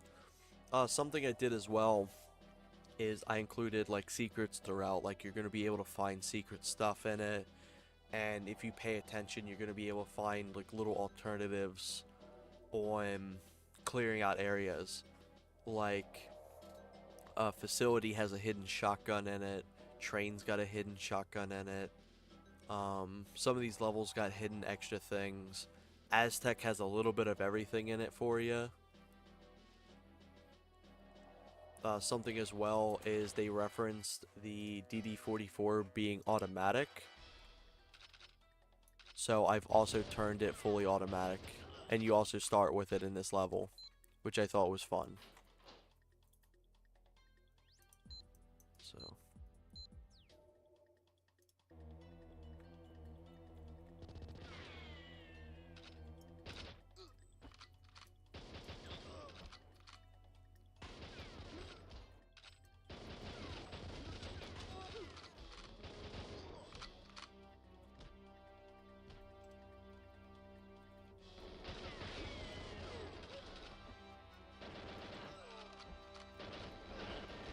But at some point, I'll definitely do some streams, especially now that like I'll have like a giant amount of time to be able to stream between like work.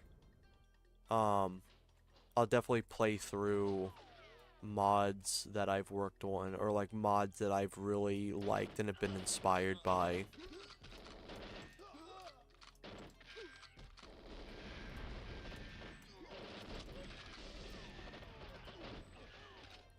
And then I'll probably also do it on, I'll either try to do it on maybe real hardware. Some of them I'll do real hardware.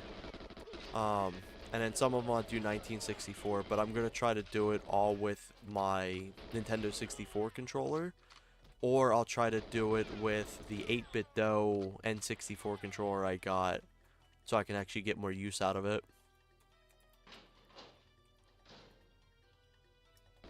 But usually if I'm play testing stuff, I'll swap over to mouse and keyboard to kind of show off, or not show off, to run through and look at whatever's been worked on.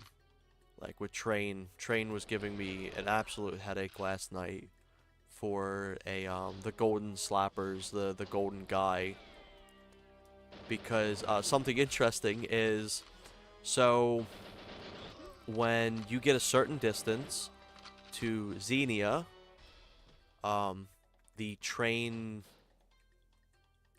barricade closes, and she actually teleports to the beginning of the level and then is turned invisible and invincible.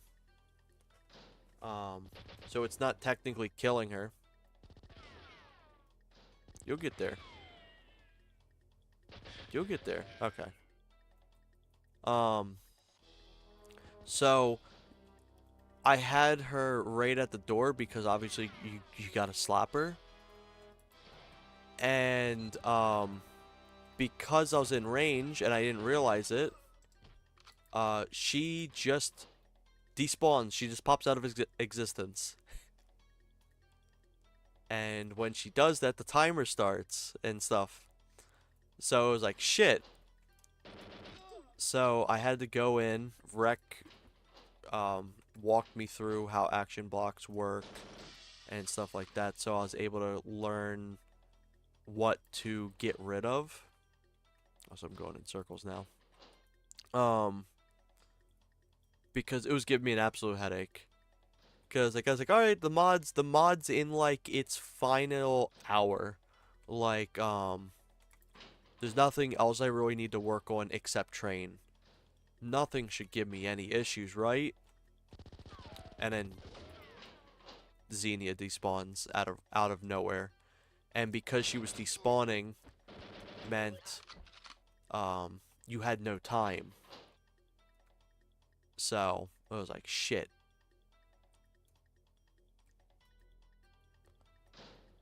But I hope Adzi and everyone else who plays it has a good time with that. It was a fun little one. It's got a chuckle out of me. The gold mod will not be. I don't think I'm gonna release the solid gold mod where everything's gold, because it has epilepsy issues in some levels. Cradle will straight up give you a headache, if not worse. Just looking at it. So I'm like, in no good conscience could I release something like that. Maybe I would release a single level of it, like somewhere in like a server or something, just so it's like, oh, you can see a level that's not buggy.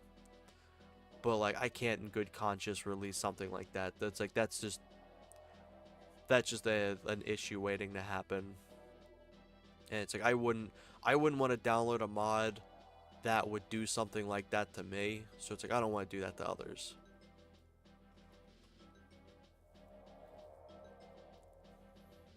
Oh, what's another level? Almost all of these levels have something added into them that would have like the silencers and stuff.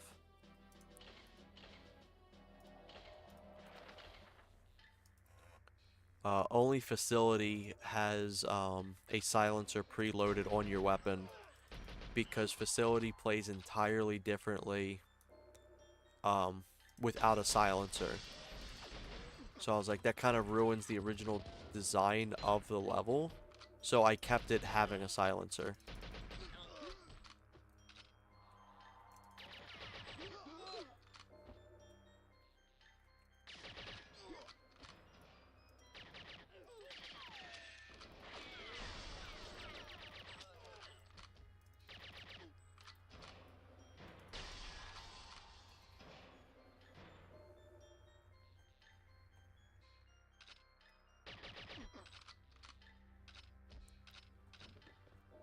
I'm trying to think if there's anything else.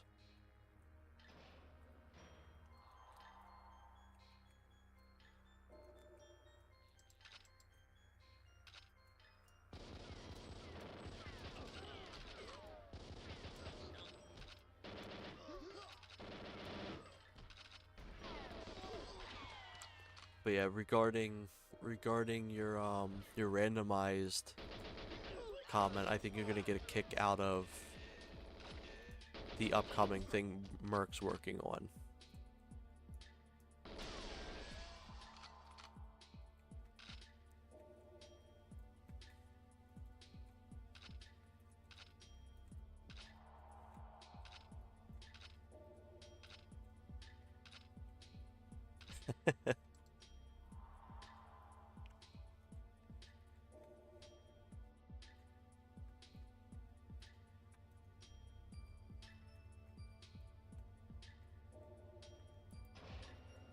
Did I get the gardens here? I did not.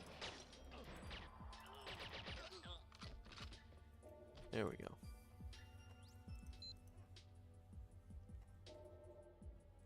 Where is it? Data thief. There we go.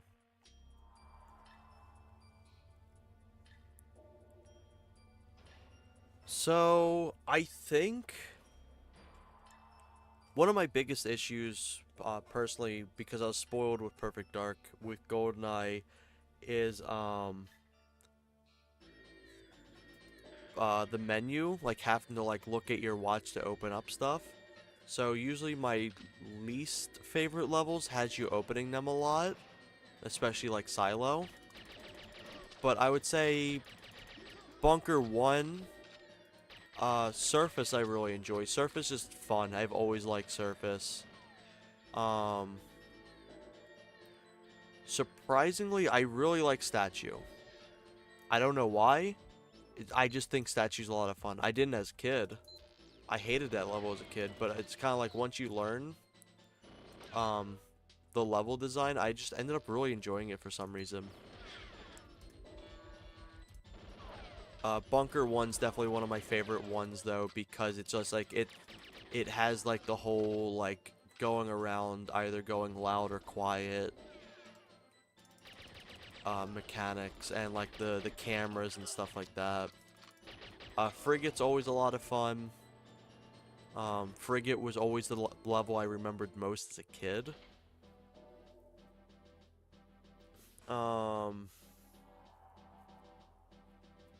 My least favorite level is definitely Silo.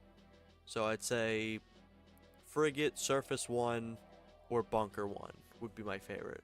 Now for Perfect Dark, because Perfect Dark's my favorite game of all time.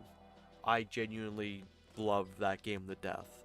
It's inspired me to do so much. It got me into modding, it got me into, like, video games in general. As a kid, Carrington Institute, Institute Defense, that was my favorite level as a kid. I always thought it was really fun. When I got into speedrunning, Villa became my favorite level for speedrunning because it's so simple. You just gotta have good aim, but you can, like, run through and blow through everything. But mechanically as a level, if I was to rank, like, what I think the best level in the game is based on, like, the essence of Perfect Dark, I would probably say Area 51, Rescue. I think that's, like, the perfect, quintessential Perfect Dark level.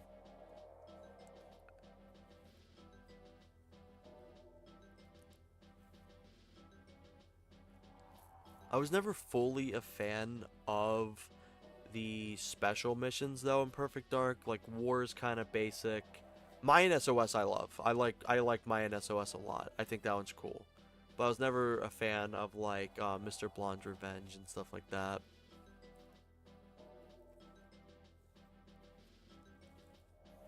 Let's see if there's any more levels. But I'd definitely love to do more Perfect Dark content stuff in the future. I'm not big into the challenges, like the 30 challenges. That's just not my thing. I did it with Grazlu and Adzi a few months ago live. That was rough. We had so much input delay that like it was near impossible to play. Like I'm surprised how far we got with that input delay. It was putrid. But when we came back for the second stream, we had a lot of stuff figured out, and it ended up being a lot more doable. We actually ended up clearing that challenge, those last two challenges, I think fairly quickly. Fairly quickly as you could. But I had my fill on those challenges, so I probably won't be doing those. I definitely want to do campaign stuff. A few months ago, I played through, I think, Special Agent and most of Perfect Agent, if I recall, with a wheel controller, like wheel and gas pedal controllers. But I definitely love to do that again. I think that was a really fun. That was something I always liked to do as a kid. Is I would play first-person shooters with the wheel and pedals. It was really fun. Fun fact, I had like a terrible controller.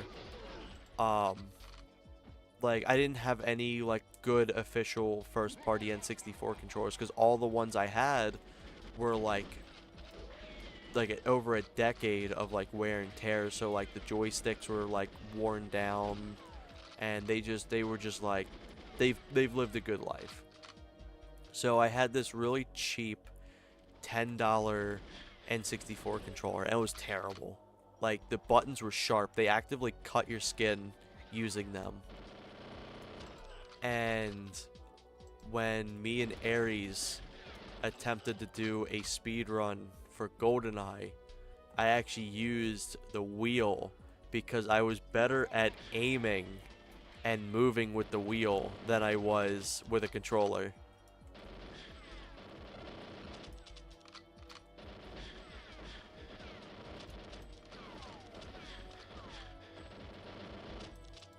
But yeah, I had a lot of fun with that. I really enjoyed doing the wheel. The videos aren't like the best. I was running on an old PC. That PC, if you ever look at my older videos, that PC had no video encoder. I didn't know it for a while, but I was like, man, this thing doesn't record at all. Like, it's got issues. And then I found out that specific graphics card I had no way of video encoding. So, I was very fortunate to get this computer. I got it on a hell of a sale. Also, I'm pretty sure I do not remember how this works whatsoever.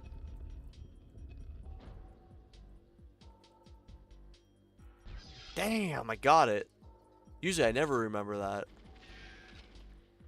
Also, fun fact, the golden gun doesn't appear here because the editor.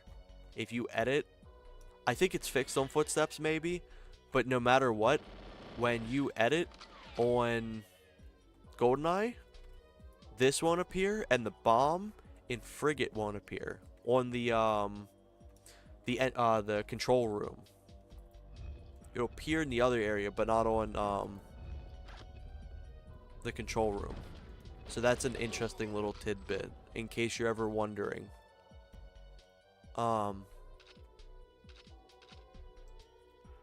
But this computer, I have 2 graphics cards in it.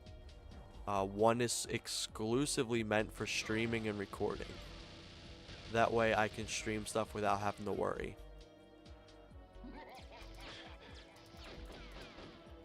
Oh yeah, right. That's the funny thing too, is they said the golden gun has 8 bullets. But now that I do have a nice computer, I want to go back and stream it. Because at the time, I also didn't have an overlay either. I didn't think I was going to get fully into streaming and stuff like that.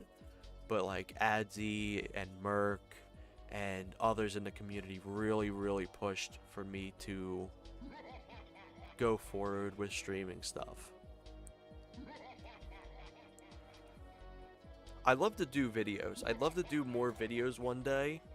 Like, I'd love to be able to do, like, a retrospective or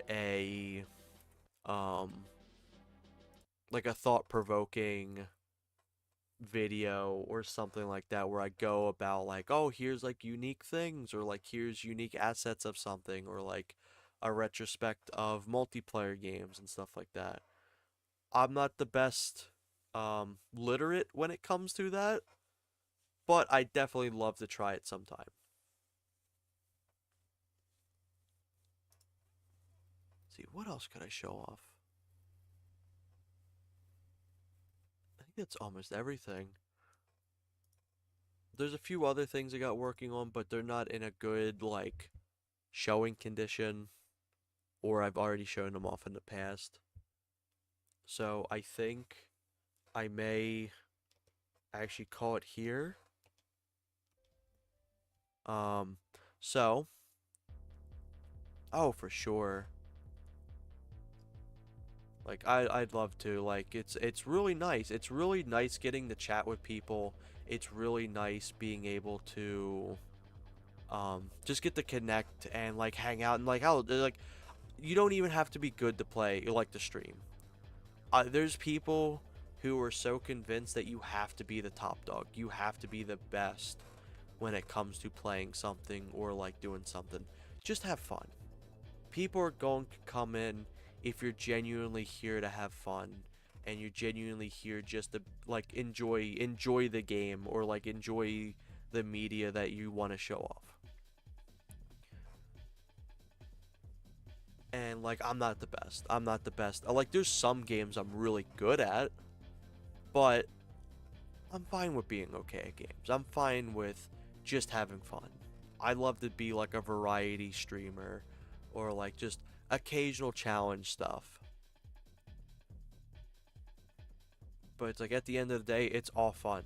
I just want to have fun with it. And I do have fun with it. I've actively have thought about like, it's like, oh man, it was really fun just kind of yapping and like chatting with people on other streams. The next stream that I'll be doing, also I answer your comment in a second, Rocker. The next stream will probably be, I want to say, in, I'd say 10 days. I want to say 10 days. I have a video I do want to upload, though. It won't have commentary or anything like that. But it's going to be showcasing an old bootleg handheld plug and play that I grew up with. That doesn't really have anything on it online, understandably, because it's a dumb plug and play bootleg. But I got it off eBay because I lost my childhood one, and I wanted to do a showcase of every level. It's probably not going to be interesting, but for the people who may have grown up with this thing and went, man, I wonder what that thing was or what games were on it or if I could show it off, that's all I need. I think it was too, because the twine has more than one shot. It'd be really funny. I don't think it is, but it'd be so funny if it turned out that it was actually the twine stats for weapons. That'd be really funny. Oh, for sure, 100%. Because like he streams because he loves Goldeneye. He genuinely, this dude, I kid you not, we will be chatting. And they'll be like, what are you doing? He's like, oh, yeah, I'm playing some Goldeneye. It's like, oh, like, it's like, oh, did you do anything today? Oh, yeah, I was playing some Goldeneye. Oh, yeah, I was playing Goldeneye XBLA on my stream, or my Steam Deck. This dude lives and breathes Goldeneye. He genuinely has an amazing passion for it, which has inspired me to make all these mods. Because Goldeneye's not my primary game. But because the type of person as he is, and the love he has for this game has really inspired me to work alongside him and make like amazing stuff with him. He streams because he genuinely has fun with it. He genuinely is there for the chatters. He loves chatting with people.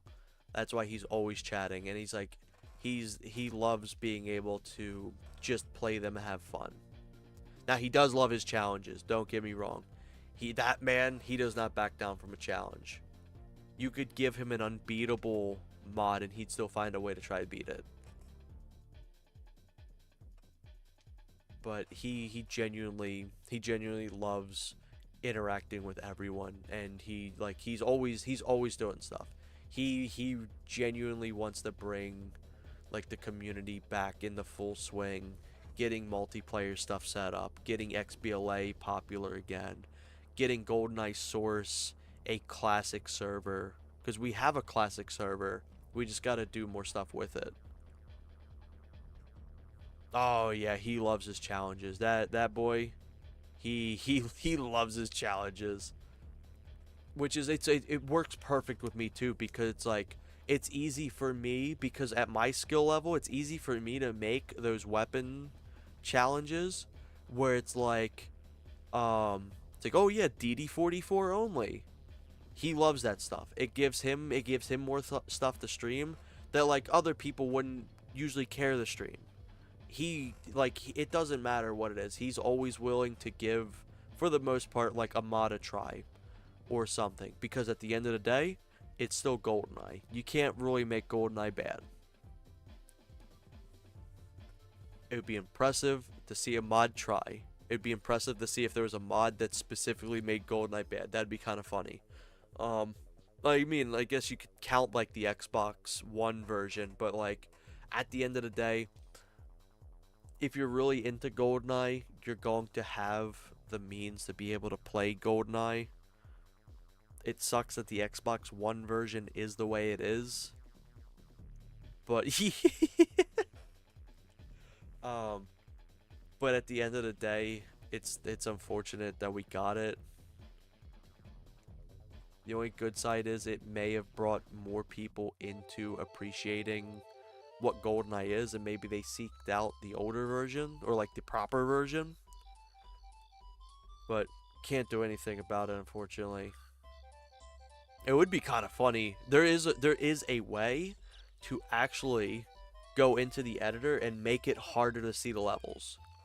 That would be kind of funny if that was possible, cuz like you can really mess up the game by changing your visibility level of the level. So I think that'd be kind of funny. That could be something worth looking into. Bond lost his glasses. But I think I'm going to call it here. I'm actually going to go to bed probably. I've been up since I'd say like 18 hours ago. But I genuinely appreciate y'all for joining in, chatting, kind of enjoying just chatting with y'all. Definitely doing this more. Way more. Especially the Goldeneye, the editor. So if you want to see more of the editor stuff, that will be done a lot more, because I got a lot of that Doom mod to do. Thank you, I appreciate you, Gunner. I've appreciated chatting back and forth and stuff like that. But yeah, anytime you ever need to reach out regarding mod related stuff, I'll do my best to either help or direct you in a good way of like where people could help. But I shall let y'all go, and I hope you have a wonderful rest of your day. Yeah, absolutely. I appreciate everyone for stopping in, everyone for chatting. A year ago, I wouldn't have even thought I was going to meet like an amazing community like this. So I'm very much appreciative. So I hope y'all take care. And you as well, Gunner. Bye-bye.